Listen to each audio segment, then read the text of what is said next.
Hello, everybody. I am Thomas Schultze, the Consul General of Germany in Toronto. I have the great pleasure to virtually host Adrienne Haan and Felix Klein for a quick talk. Adrienne and Felix, thank you so much for taking us all on this wonderful musical journey.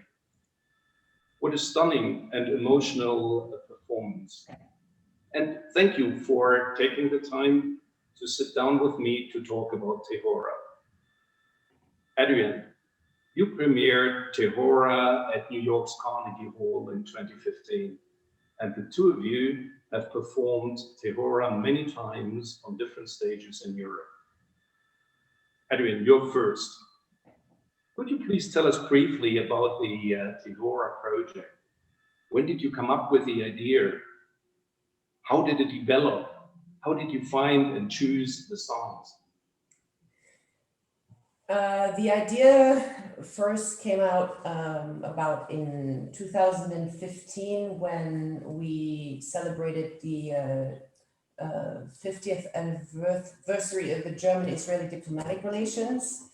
And for that reason, we decided to do something, fantastic at Carnegie Hall. My producer, who's still my producer today, wanted to do something fabulous. And so we decided to approach Carnegie Hall with a project that they could be interested in. And because you can't just go to Carnegie Hall and say, we would like to do a concert here. They pick the artists very particularly, and they also pick the programs. And at the time I was, really into finding something new to do, as a project, because I already had a lot of different projects out there. And so I started researching music because originally I had already sung many songs in Yiddish, and I was familiar with cabaret songs from the 1920s. It was always my great thing to do. And I needed to find a concept of how I can combine, the German cabaret music from the 1920s with music from Israel today. And I had absolutely no idea where to start. So I asked a few Israeli friends who are also musicians if they can help me with some material or songs or composers. So I did lots of research. It took me many months to put this project together, I have to say. I started taking Hebrew lessons in New York City. I then, had to figure out what's the story I want to tell people. And the story kind of came about, what happened in Germany basically in the 1930s. All the degenerate art and the degenerate music that was considered degenerate by the Nazi regime, music that was composed by Jewish composers, how they were banned at the time, going into the Yiddish section and finding music from Israel. So telling the story from basically Jewish life in Germany before the Holocaust, then during the Holocaust, and then what happened after basically Israel came about. And, I wanted to tell that particular story in one concert. So it was a challenge. It was a big challenge, I have to say. Also learning the Hebrew language. And I would say that it took me almost a year to prepare for this particular premiere.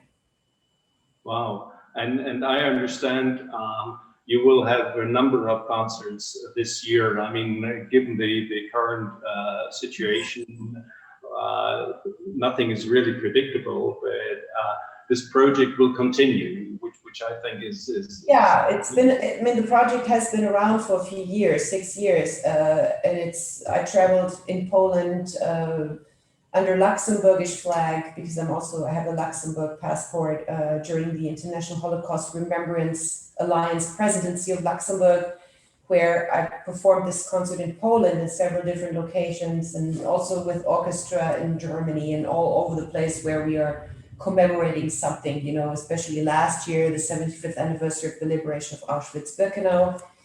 And we couldn't travel to Toronto, which was a shame, of course, but now we're doing We'd this. love to have you here. We were so enthusiastic to have you here, have the concert here, and of course to see my friend Felix too.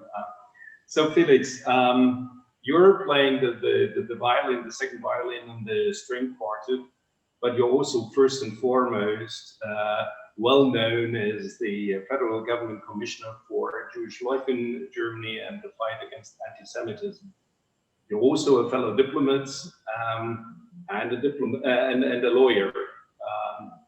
So, two questions related to both the musician, but also to the diplomat and commissioner.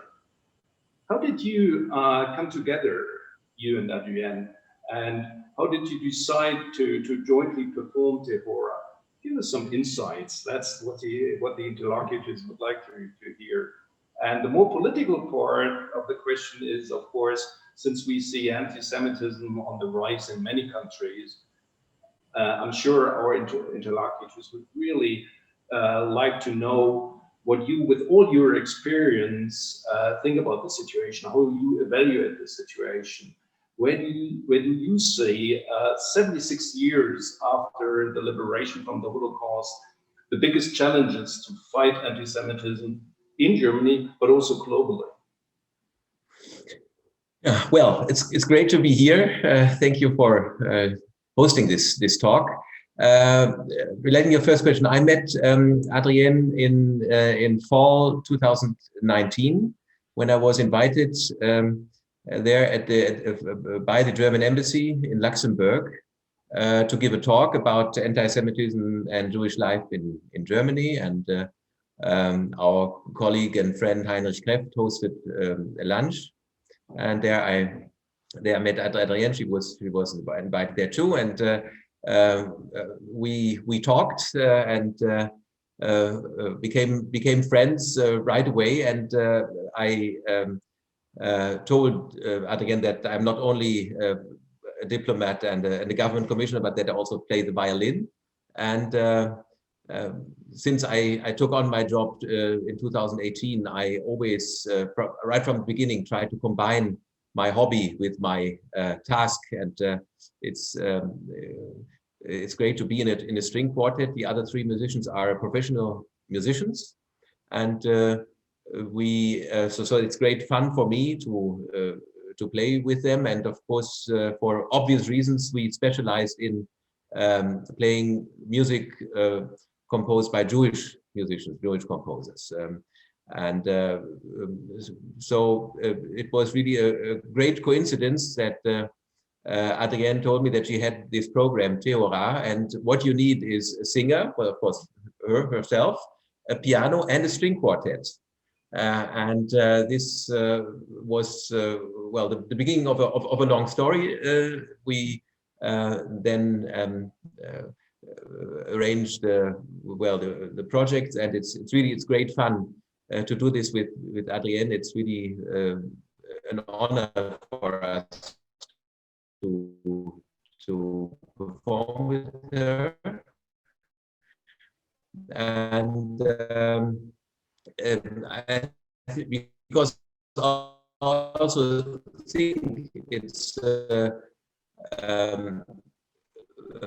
not only the music is great, you can be lost when Jewish artists, these whole people who composed this music in the 1920s and 30s were expelled from Germany, and that this was also a cultural disaster, apart from the genocide, of course, that followed the expellation of Jewish musicians. And it's fantastic to commemorate that, to once again to show what a great tradition Germany has, and that Jewish life today can build up on that. And it's really fantastic. And this is why I want to combine this with my work, because I think one strategy to fight anti-Semitism and hatred against Jews is to show to the German and to the European public that it's a normal, inherent part of our culture. It's European culture, and whoever attacks that, attacks European culture, attacks our societies, attacks all of them. So to show that it's part of our culture, diversity, it's great fun to do that, to listen to that music, and I hope that one day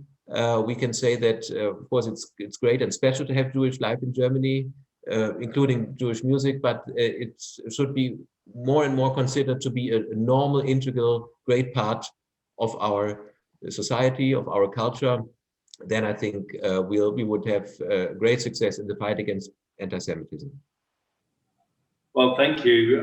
It's just such a lovely, lovely story and wonderful coincidence. And I personally believe it's a really good combination. You know, the commissioner and the musician, and this wonderful music. So we're sort of running out of time a little bit, but I really would like to ask the two of you a quick additional question.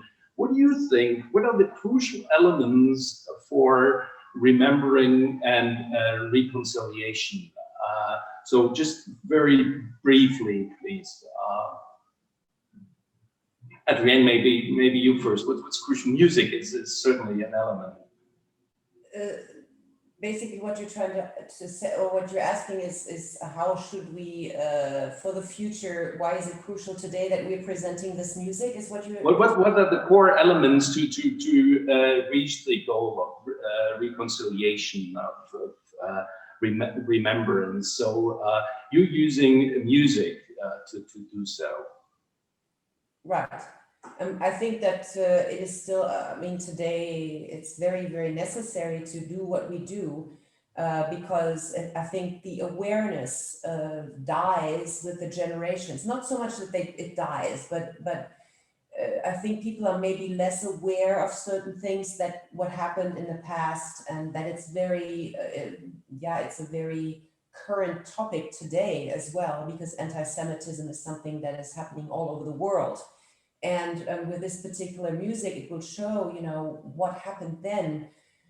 You know, music was destroyed, culture and art, lives were destroyed. And we want to make people aware of that even today, there's lots of right-wing propaganda. There are right-wing politicians all over the place. I mean, we even have a right-wing party in the German Bundestag, you know, that to me, 75 years after the liberation of Auschwitz is something I cannot understand, because I'm considered the war grandchild, and I grew up with the stories, you know, that my grandparents told us from the war, and my grandfather was in the war and all that stuff, and you know, to me, it's insane that we have very similar hatred only a few years after, you know, what happened. And I think when you do this with music and with art and culture, it reaches more people, I think. As a singer, I think the music reaches people more than, you know, if you go ahead and you do speeches or preach people something, you know. I think that's more, from the heartfelt side of things, to continue to do that also for generations that come now, you know, younger generations. I think that's the preservation that we're trying to do. Felix. Yeah, maybe I would like to expand on that, what Adrienne said, you know, with an apt remembrance culture today, 76 years after the liberation of Auschwitz, has strong elements that touch the heart, that create empathy. And music is, you know, you need to create feelings, emotions. And of course, it's very important to convey the facts, to inform the public about what happened. That is crucial, but it's not enough. I think you have to not only to get the minds, but the hearts of the people, especially the young people. And music is, of course, something that touches the deepest parts of personality, and I think this is very good. And also you can tell stories. So by the Tehorah program, Adrienne worked out. You can see what happened to the people who lived and who contributed to German culture in a fantastic way. I think this is very apt, and it's for everybody, you know, for young people, for old people, for everybody. I think I can't think of anybody who would not love that music. That's a perfect final statement. Who would not love music, and who could not enjoy what you just performed?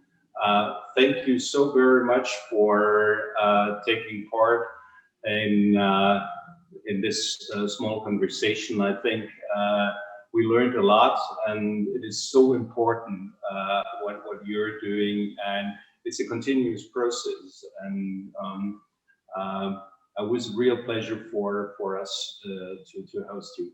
Thank you again, and all the best. And hopefully, sooner or later, the pandemic is over, and we can do something together here in Toronto. That would be Thank fantastic. you again. Thank you. Thank you. Thank you.